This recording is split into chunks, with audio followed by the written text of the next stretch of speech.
Assalamualaikum warahmatullahi wabarakatuh. Sebelumnya perkenalkan, nama saya Sajid Randarwis dengan NIM 2004112474 dari jurusan Sosial Ekonomi Perikanan. Di sini saya akan mempresentasikan teori termodinamika. Seperti yang kita lihat, di sini ada beberapa peralatan yang menggunakan prinsip termodinamika seperti AC dan kulkas. Apa itu termodinamika? Termodinamika merupakan cabang fisika yang mempelajari tentang perubahan energi dari suatu bentuk ke bentuk lain, terutama perubahan dari energi panas ke dalam bentuk energi lain.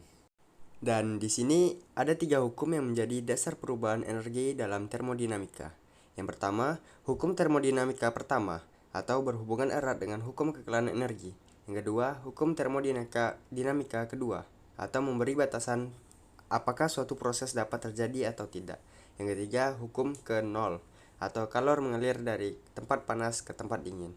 Selanjutnya, termodinamika memiliki beberapa istilah penting, yaitu sistem atau benda yang menjadi perhatian kita, yang dikaji dan diselidiki. Kemudian, sistem terbuka atau sistem di mana materi, panas, dan kerja atau usaha dari luar dapat masuk ke dalam sistem. Kemudian, sistem tertutup atau panas dan kerja dari luar dapat masuk dalam sistem tetapi materi tidak dapat masuk. Kemudian, sistem terisolasi atau sistem di mana panas, kerja, dan materi tidak dapat menembus ke dalam sistem. Selanjutnya, ada lingkungan atau semua bagian alam di luar sistem. Kemudian, ada proses atau perubahan dari suatu sistem ke sistem lain. Kemudian, proses adiabatik, yaitu tidak terjadi pertukaran kalor antara sistem dan lingkungan. Kemudian ada proses diatermik, yaitu terjadi pertukaran kalor antara sistem dan lingkungan. Kemudian ada siklus termodinamika atau proses siklik, yaitu suatu rangkaian proses sedemikian rupa sehingga keadaan akhirnya mempunyai keadaan yang sama dengan keadaan mula-mula. Selanjutnya, keseimbangan ternal atau suatu keadaan di mana dua sistem yang dikontakkan tidak terjadi perpindahan panas. Kemudian, kuasistatik, yaitu cara suatu proses berubah yang berlangsung sangat lambat sehingga sistem senantiasa hampir selalu berada dalam keseimbangan. Nah, jadi termodinamika menghubungkan panas dan mekanika dengan cara pemanfaatan energi yang dihasilkan akibat adanya proses dalam gas untuk menghasilkan kerja. Termodinamika terbagi menjadi dua, yaitu sistem dan lingkungan. Sistem merupakan bagian yang sedang kita kaji, contohnya gas dalam silinder. Kemudian ada lingkungan. Lingkungan merupakan semua bagian alam di luar sistem, contohnya silinder beserta semua bagian alam di sekelilingnya. Dan ada juga sistem termodinamika gas dengan variabel suhu, tekanan, volume, dan jumlah bola gas.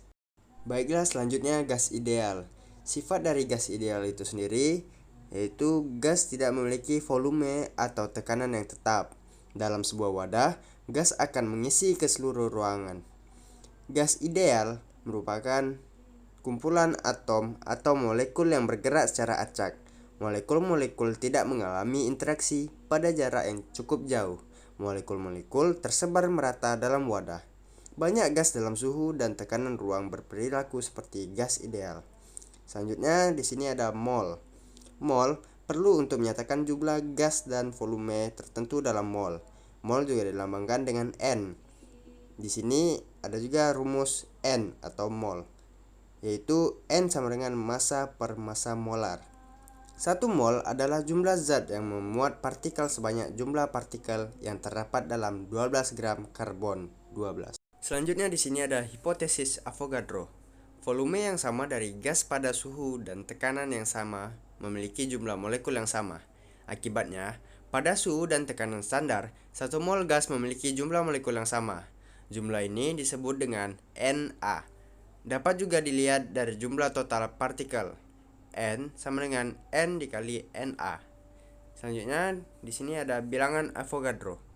Jumlah partikel dalam 1 mol disebut dengan bilangan Avogadro dengan formula Na sama dengan 6,02 dikali 10 pangkat 23 partikel per mol. Massa dari setiap atom bisa dihitung dengan rumus M atom sama dengan massa molar per Na. Selanjutnya Ada persamaan keadaan gas ideal. Yang pertama, hukum Boyle. Pada suhu konstan, tekanan berbanding terbalik dengan volume. Yang kedua, ada hukum Charles. Pada tekanan konstan, suhu berbanding lurus dengan volume. Yang terakhir ada hukum Gay-Lussac. Pada volume konstan, tekanan berbanding lurus dengan suhu. Selanjutnya di sini ada hukum gas ideal. Ringkasan hukum Boyle, hukum Charles, dan hukum Gay-Lussac. Di sini ada juga rumus hukum gas ideal, yaitu PV sama dengan N dikali R dikali T. R adalah konstanta gas umum. R sama dengan 0,0821 L atm per mol K. PV sama dengan N dikali KB dikali T. KB adalah konstanta Boltzmann. KB sama dengan R per NA sama dengan 1,38 dikali 10 dikurang 23 J per K. Hukum termodinamika ada 3. Yang pertama hukum ke-0 termodinamika. Yang kedua hukum 1 termodinamika. Dan yang terakhir hukum 2 termodinamika. Baiklah, kita akan masuk hukum yang pertama dari termodinamika, yaitu hukum ke-0. Hukum ke-0 merupakan kesetimbangan panas jika tidak ada pertukaran kalor antara dua benda tersebut saat keduanya disentuhkan. Hukum ke-0 termodinamika seperti gambar yang ada di bawah ini. Jika benda A berada dalam keseimbangan panas dengan benda B dan benda B berada dalam keseimbangan panas dengan benda C, maka benda A berada dalam keseimbangan panas dengan benda C. Selanjutnya kita akan masuk ke proses hukum ke-0 termodinamika. Yang pertama yaitu adiabatik, yaitu tidak terjadi pertukaran kalor antara sistem dan lingkungan. Terjadi jika antara sistem dan lingkungan dibatasi oleh sekat yang tidak dapat dilalui oleh kalor. Contoh, ginseng termos air panas. Yang kedua ada diatermik, yaitu kalor diizinkan berpindah dari sistem ke lingkungan dan sebaliknya. Terjadi jika antara sistem dan lingkungan dibatasi oleh sekat yang dapat dilalui oleh kalor. Contohnya logam. Yang terakhir ada quasi-statik, yaitu proses yang berlangsung sangat lambat seolah-olah gas berada dalam keadaan statik. Berikut merupakan diagram dari PV. Titik yang berbeda dalam diagram PV menggambarkan keadaan yang berbeda. Gambaran di bawah juga menunjukkan dengan PV sama dengan C. Gambaran di atas menunjukkan P per T sama dengan C. Sedangkan gambaran di bawah menunjukkan PV per T sama dengan C. Selanjutnya kita masuk ke proses-proses khusus. Yang pertama di sini ada isokorik atau berlangsung pada volume yang tetap. Yang kedua ada isobarik atau berlangsung pada tekanan tetap. Yang terakhir ada isotermal atau berlangsung pada suhu yang tetap. Berikut merupakan gambar dari beberapa proses tersebut. Kemudian kita masuk ke usaha. Dari gambar piston ini kita dapat melihat gaya yang dialami piston, yaitu F sama dengan PA. Usaha yang dilakukan gas untuk memindahkan piston dengan rumus seperti yang di bawah ini. Dan ini merupakan kerja total selama proses. Baiklah, kita akan masuk ke hukum 1 termodinamika. Hukum kekekalan energi yang diterapkan pada sistem termodinamika. Misalkan energi dalam awal gas U1 dan energi dalam akhir U2. Maka perubahan energi dalam adalah U sama dengan U2 dikurang U1. Misalkan pada gas dilakukan kerja oleh lingkungan sebesar W. Misalkan juga terjadi aliran masuk kalor ke dalam gas sebesar Q. Seperti U sama dengan W plus Q, yaitu rumus dari hukum 1 termodinamika. Selanjutnya kita masuk ke peraturan tanda. Yang pertama, segitiga U positif jika energi yang dalam yang dimiliki gas bertambah. Segitiga U negatif jika energi yang dalam yang dimiliki gas berkurang. W positif jika di lingkungan melakukan kerja pada gas atau sistem.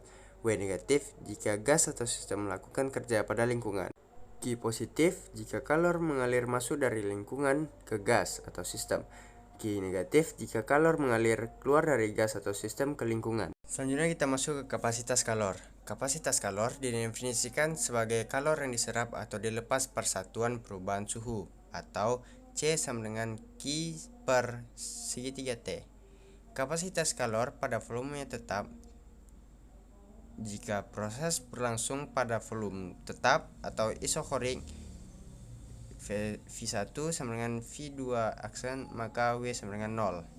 Untuk gas monoatomik dan pada semua suhu gas diatomik pada suhu rendah, yaitu dengan rumus JV sama dengan 3/2 NR segitiga T per segitiga T sama dengan 3/2 NR. Kapasitas kalor pada tekanan tetap segitiga U sama dengan min P segitiga V ditambah Q. Itu hukum termodinamika 1. Selanjutnya kita akan masuk ke persamaan proses adiabatik. Proses yang tidak melibatkan pertukaran kalor antara sistem dan lingkungan atau Q sama dengan 0 sehingga segitiga U sama dengan W. Dengan rumus DU sama dengan DW, DU sama dengan C V dt, DW sama dengan min P dV, maka untuk proses adiabatik dipenuhi CV dt sama dengan min P dV dari persamaan gas ideal dt sama dengan PdV plus VdP per NR. Berikut merupakan lanjutan rumusnya.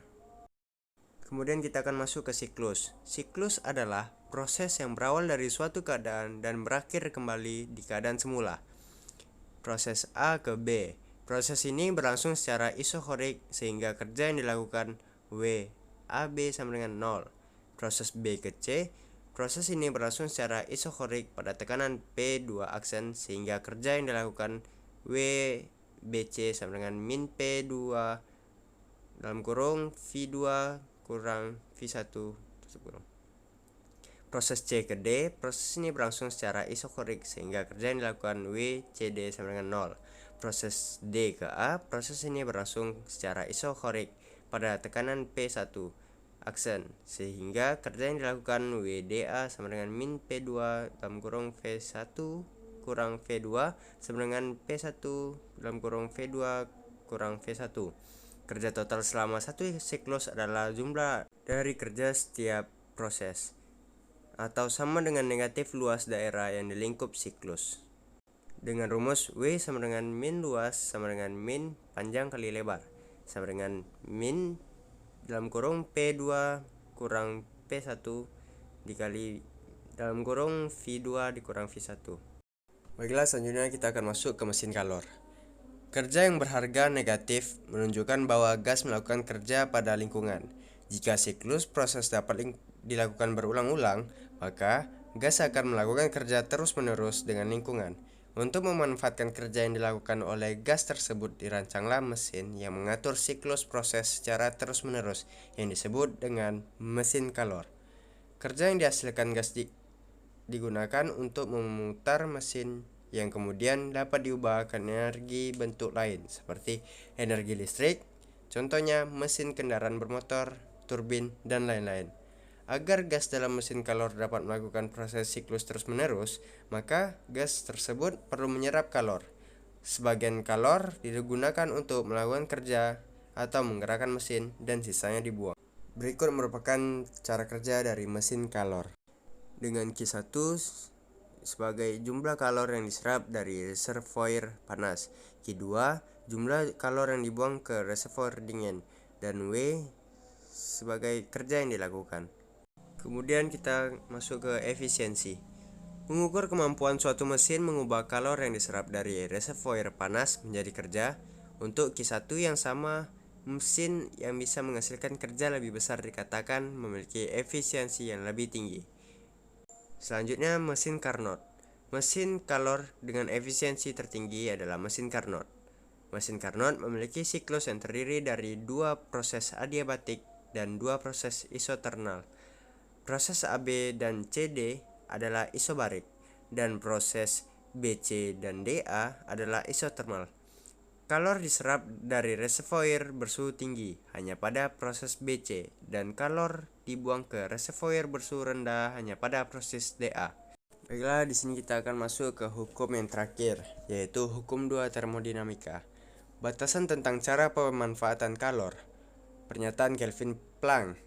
Tidak mungkin membuat mesin yang menyerap kalor dari reservoir panas dan mengubah seluruhnya menjadi kerja.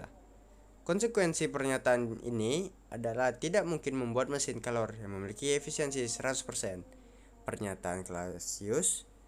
tidak mungkin membuat mesin pendingin yang menyerap kalor dari reservoir bersuhu rendah dan membuat reservoir bersuhu tinggi tanpa bantuan dari luar. Konsekuensi pernyataan ini adalah tidak mungkin merancang mesin pendingin sempurna dengan koefisiensi untuk unjuk kerja. Dan di sini ada juga entropi, salah satu besaran termodinamika yang mengukur energi dalam sistem persatuan temperatur yang tak dapat digunakan untuk melakukan usaha. Menurut Clausius, suatu sistem yang melakukan proses reversibel atau dapat dibalik arahnya pada suhu konstan disertai penyerapan kalor Q mengalami perubahan entropi. Segitiga S sama dengan Q per T merupakan rumus dari entropi. Baiklah, itu tadi merupakan video presentasi saya yaitu tentang termodinamika. Sekian dari saya Roy Narwis dengan NIM 2004112474 dari jurusan Sosial Ekonomi Perikanan. Mengucapkan terima kasih. Assalamualaikum warahmatullahi wabarakatuh.